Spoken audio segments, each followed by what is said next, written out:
Hello everyone, welcome back to Financial News in Palos Heights, and we are going to be, today's being July 23rd, 2019. I'm Ron Jankowski with Channel 4 in Palos Heights. And I'm Paul Munichol with Ameriprise Financial.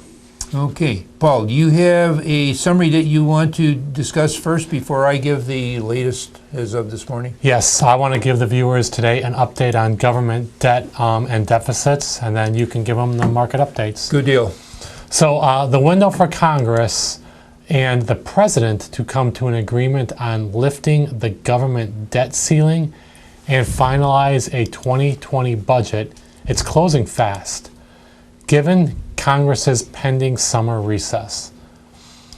Over the longer term, elected officials must also develop plans to bend the curve as to get debt to GDP projections on a more rational trajectory. Currently, we do not yet see government debt as representing a crisis, but we do believe Congress has a window of approximately 5 to 10 years to get the projections on a more sustainable path. Now, the Congressional Budget Office, the CBO, recently released its annual update to its annual review that it puts out regarding deficit projections, and debt to GDP currently stands at 79%, but is projected to steadily rise in the years ahead, crossing the 100% threshold in 2034 and reaching 144% by 2049. I've got some charts that prove this, but over time, interest expense becomes a larger and larger burden on government resources. We do note, however, that the CBO is traditionally conservative in its estimate of interest expense. So, for instance, the current year, 2019, CBO has built in an estimated 10-year Treasury rate of 3.4%, which is obviously well below its average thus far in the fiscal year, which ironically ends on September 30th. For 2020, CBO is currently assuming a 10-year Treasury rate of 2.6%, which we believe is also likely to be above the rates actually experienced. For additional information on this topic or any other that we talk about, always feel free to reach out to me directly. I can get you the charts we've spoke of or more information on the topic. Call me directly at 708-226-3412. Okay, and I'm going to give you an update that we received from Ameriprise Financial telling us the S&P 500 is a plus 20% year-to-date, and the Dow is a plus 17% year-to-date. The NASDAQ is a plus 23% year-to-date. Still hanging in there in a real heavy... Big numbers, yeah. Really, really doing great.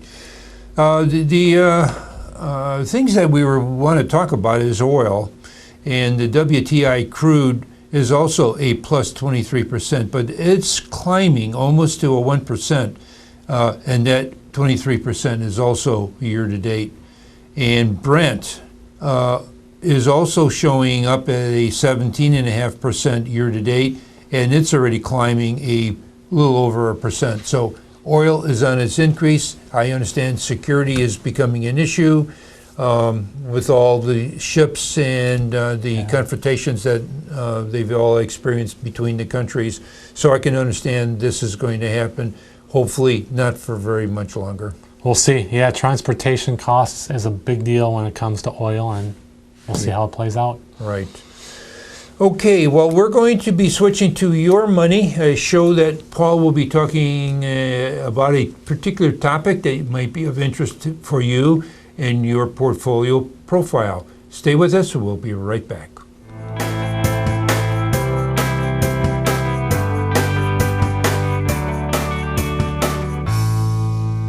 And we're back with Your Money, and in particular, Paul is going to be discussing a topic that really is of interest and trying to get your child on the path of building a solid credit score. Not easy to do. You need some planning, need some guidance, need some parenting on this one. Yes, and you're exactly right, and that's where we start out. Parents, they want good things for their children, and a good credit record is certainly something that falls into that category. To help children achieve one, it's important to teach them sound financial habits. Among the most fundamental lessons is valuing the money they earn and that they shouldn't spend what they don't have.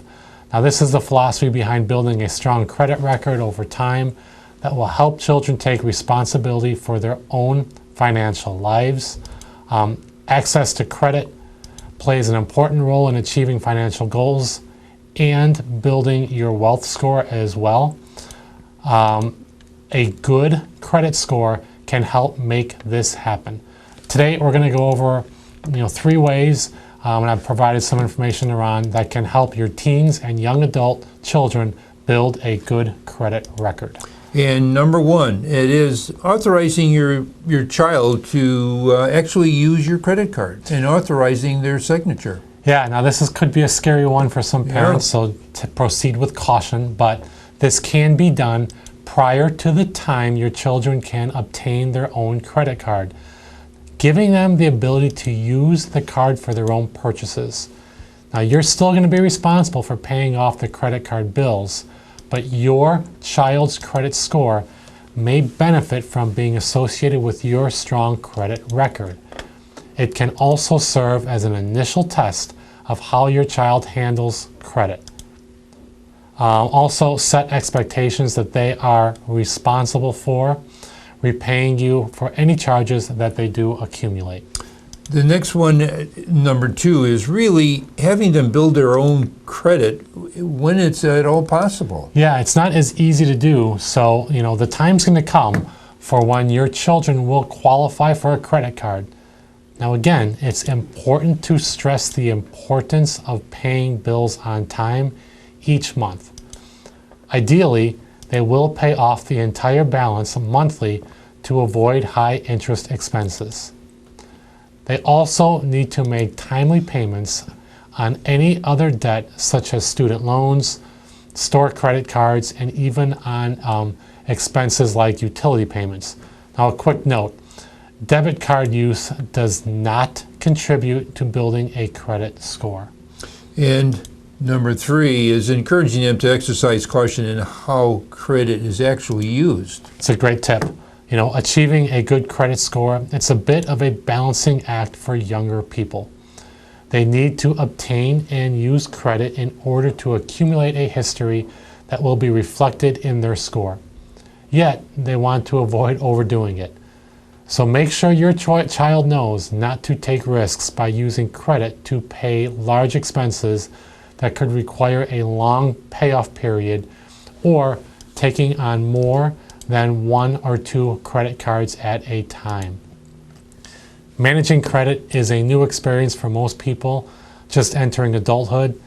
By following, these 3 simple steps that Ron outlined, you do have an opportunity to set your children on the right track for now and the future. And those 3 steps are important, and it's really, saying, well, is my child actually able to do that? That's the part of the parenting that you have to monitor, this whole 3 steps. Absolutely. And you just can't turn over a credit card, turn over an authorization signature, and then ignore it. That's not training them the right way. That's pretty sound advice, I would say. I would Yeah. definitely keep a close eye on anything that you allow someone to sign on your credit card for. Paul, I'm going to let you do your ID and phone number in case the viewer may have a question on what we discussed today. Thanks. Yep. Again, my name is Paul Munical. I do work at Ameriprise Financial. Feel free to call me directly with questions or concerns at 708-226-3412. Okay, for Paul Munical with Ameriprise Financial, myself, Ron Jankowski with Channel 4 in Palos Heights, we wish you good investment day.